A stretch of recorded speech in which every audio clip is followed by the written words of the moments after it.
Hi everyone, welcome back to my channel. నేను మీ ప్రత్యూష. ఈరోజు Andhra style దొండకాయ పచ్చడి పచ్చిమిర్చి పల్లితో అద్దిరిపోద్ది.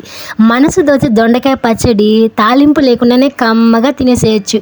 మళ్ళీ కొంతమంది దొండకాయతో ఎంత రుచికరంగా ఫ్రై, కర్రీ వంటివి చేసినా తినడానికి ఇంట్రెస్ట్ చూపించరు. ముఖ్యంగా పిల్లలైతే ఆ పేరు చెప్తేనే చాలు ముందు నుంచే వద్దు మమ్మీ అనేస్తుంటారు. అలా వద్దన్న వాళ్ళు ఇష్టంగా తినేలా పెట్టే ఒక సూపర్ రెసిపీ ఉంది. అదే ఆంధ్ర స్టైల్ నోరూరించే దొండకాయ పచ్చడి. పల్లీలు పచ్చిమిర్చి కాంబోలో రెడీ అయ్యే ఈ పచ్చడి వేడి వేడి అన్నంలోకి నెక్స్ట్ లెవెల్ ఉంటుంది. తాలింపు కూడా అవసరం లేకుండా అద్దిరిపోయే టేస్ట్ని ఇస్తుంది. అలాగే దీన్ని క్విక్ అండ్ ఈజీగా రెడీ చేసుకోవచ్చు. మరి నోరూరించే పచ్చడి ఇప్పుడు రెడీ చూసేద్దామా. ఇప్పుడు ముందుగా అయితే మనము దొండకాయ పచ్చడి కావాల్సిన పదార్థాలు ఏవేవో చూద్దాము. ముందుగా అయితే దొండకాయ 1/2 కిలో తీసుకోండి. పల్లీలు ఒక 1/2 కప్పు తీసుకోండి. ఎందుకంటే 1/2 కేజీ అయినా తీసుకోవచ్చు, మీ ఇష్టము, మీకు తగినన్ని తీసుకోండి. అలాగే పచ్చిమిర్చి రుచికి తగినన్ని, కొత్తిమీర గుప్పెడు, జీలకర్ర ఒక 2 టేబుల్ స్పూన్లు, పసుపు 1/2 టేబుల్ స్పూను, ఉప్పు రుచికి తగినంత వేసుకోండి. టమాటాలు మీడియం సైజు 4, చింతపండు కొద్దిగా, వెల్లుల్లి 10, చిన్న సైజు ఉల్లిపాయలు 2 1 వేసుకోండి.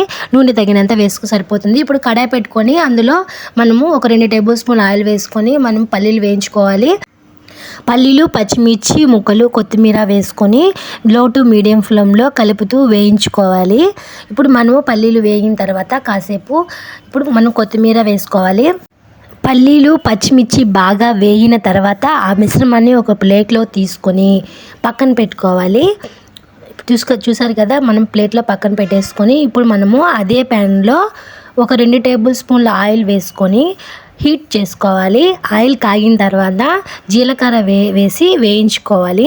అలాగే వేగాక కట్ చేసుకున్న దొండకాయ ముక్కలను రుచికి తగినంత ఉప్పు వేసి కలుపుతూ మీడియం ఫ్లేమ్లో 3-4 నిమిషాలు వేయించుకోవాలి. నేనైతే సాల్ట్ వేయడం మర్చిపోయానండి, మీరు లాస్ట్లో ఫైనల్గానే వేసుకోవచ్చు, తర్వాత వేసాను. ఇప్పుడైతే మనం పసుపు వేసుకొని కలుపుతూ వేయించుకోవాలి. 3-4 నిమిషాలు పడుతుంది. ఇప్పుడైతే మనము టమాటా ముక్కలను చింతపండు వేసుకొని ఒకసారి బాగా కలిపి మూత పెట్టి మీడియం ఫ్లేమ్లో మగ్గించుకోవాలి. ఇలా మగ్గించుకునే తర్వాత మధ్యలో మూత తీసి కలుపుతూ ఉండాలి.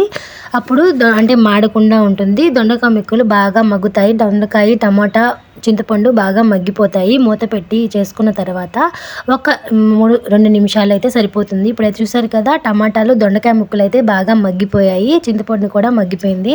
ఇప్పుడు టమాటా దొండకాయ ముక్కలు బాగా మగ్గిపోయిన తర్వాత స్టవ్ ఆఫ్ చేసుకొని చల్లార్చుకోవాలి. ఇప్పుడు మనం మిక్సీ జార్ తీసుకొని అందులో ఫస్ట్ వేయించుకున్న పల్లి పచ్చిమిర్చి మిశ్రమాన్ని రుచికి తగినంత సాల్ట్ వేసుకొని మరీ మెత్తగా కాకుండా కచ్చా పచ్చగా గ్రైండ్ చేసుకోవాలి. పలుకులు పంటికి తగిలేలా గ్రైండ్ చేసుకోవాలి. తర్వాత గ్రైండ్ చేసుకున్న మిశ్రమంలో వేయించుకున్న దొండకాయ ముక్కలు, వెల్లుల్లి రబ్బలు వేసుకొని కచ్చా పచ్చగా గ్రైండ్ చేసుకోవాలి. అలా గ్రైండ్ చేసుకున్న తర్వాత చూసారు కదా, ఇప్పుడు మనం గ్రైండ్ చేసుకున్నాము. కచ్చా పచ్చగా గ్రైండ్ చేసుకోండి, ఎందుకంటే పంటికి తగిలేలా ఉంటే రుచి టేస్ట్ చాలా బాగుంటుంది. ఇప్పుడైతే మనం కట్ చేసుకున్న ఉల్లిపాయ ముక్కలను వేసి లైట్గా ఒక 2 పల్స్ తిప్పితే సరిపోతుంది. అంటే పంటికి తగిలేలా గ్రైండ్ చేసుకోవాలి. మీకు ఒకవేళ రోలు అందుబాటులో ఉంటే దానిలో పచ్చడి చేసుకుంటే ఇంకా టేస్ట్గా ఉంటుంది. నెక్స్ట్ దాన్ని బౌల్లో తీసుకొని సర్వ్ చేసుకుంటే చాలు, అంతే. పోపు లేకుండానే ఆంధ్ర స్టైల్ సూపర్ టేస్టీగా ఉండే దొండకాయ పచ్చడి రెడీ అవుతుంది. ఒకవేళ మీరు కావాలనుకుంటే తాలింపు పెట్టుకుని తిన్నా ఈ పచ్చడి మంచి రుచికరంగా ఉంటుంది. అంతే అండి, ఆంధ్ర స్టైల్ దొండకాయ పచ్చడి పచ్చిమిర్చి పల్లీలతో అద్దిరిపోద్ది. మీరు కూడా ఒక్కసారి ట్రై చేయండి, తాలింపు లేకుండానే తినేసేయచ్చు. ఈ వీడియో కనుక మీకు నచ్చినట్టయితే లైక్ చేయండి, షేర్ చేయండి, సబ్స్క్రైబ్ చేయండి. అలాగే మీ ఫీడ్బ్యాక్ని నాకు షేర్ చేయండి. Thank you for watching.